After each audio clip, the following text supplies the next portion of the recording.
মন্দিরে কুসুমে সর্বনাশ করতে গিয়ে ফেঁসে গেল অজয় এবং দেবনীনা। কিভাবে কি করতে চলেছে জানতে ভিডিওটি শেষ পর্যন্ত দেখুন। নাটকের শুরুতেই আপনারা দেখতে পেরেছিলেন যে দেবনীনা সারপ্রাইজ দিয়েছে আমাদের সেই ঈশানকে।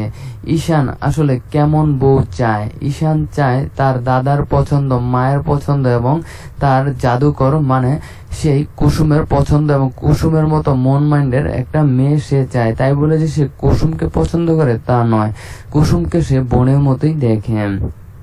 কিন্তু ঈশান কুসুমকে অনেক সাপোর্ট করে এবং সে মনে মনে চায় যে আমার দাদা ভাইয়ের জন্য এমন একটা বউ হলে ঘরটা একেবারে ভরে যেত। তবে একেবারে সুদিন আসা শুরু করে দিয়েছে যেদিন থেকে এ বাড়িতে কুসুম এসেছে। কিন্তু বিষয়টা ঘুরিয়ে বলেছে তার মাও আসলে সেই দেবী মাও এই কুসুমকে অনেক ভালোবাসে, কিন্তু তাকে বুঝতে দেয় না।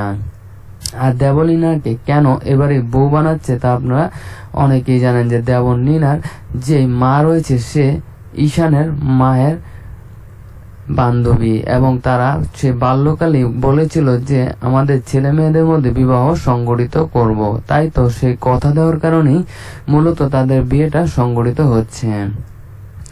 ঈশানের মাও জানে দেবলীনা একটু চঞ্চল প্রকৃতির এবং সে একটু খারাপ কাজ করে থাকে, কিন্তু সে বিয়ের পরে সবকিছু ঠিক হয়ে যাবে, সবকিছু মানিয়ে নেবে, এজন্যই মূলত এমনটি করছে।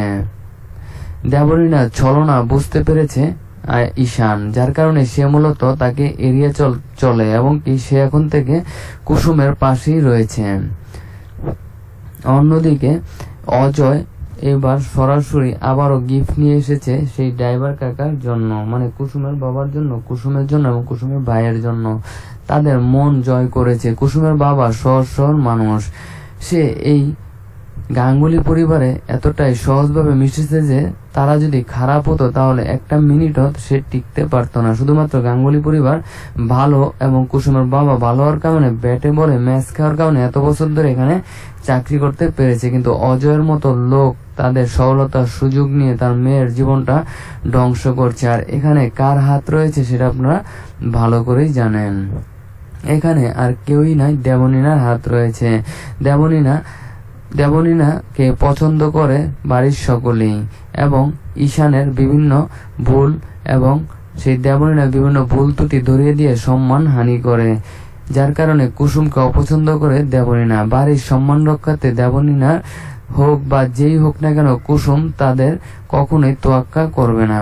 তাই তো বিভিন্নভাবে কুসুম তাদের ভুল ধরিয়ে দেওয়ার কারণে আজকে কুসুম শত্রু হয়ে গেছে এই দেবলীনা, যার কারণে দেবলীনা সিদ্ধান্ত নিয়েছে তার জীবনটা ধ্বংস করে দিবে। দুবাই নেওয়ার কথা বলে একটা ছেলেকে অজয় নামের পাঠিয়ে তার সাথে বিয়ে করিয়ে এখান থেকে নিয়ে যাওয়াই হচ্ছে প্রধান লক্ষ্য। কিন্তু এই সবকিছু গেটে বের করে ফেলবে আমাদের ঈশান এবং আয়ুষ।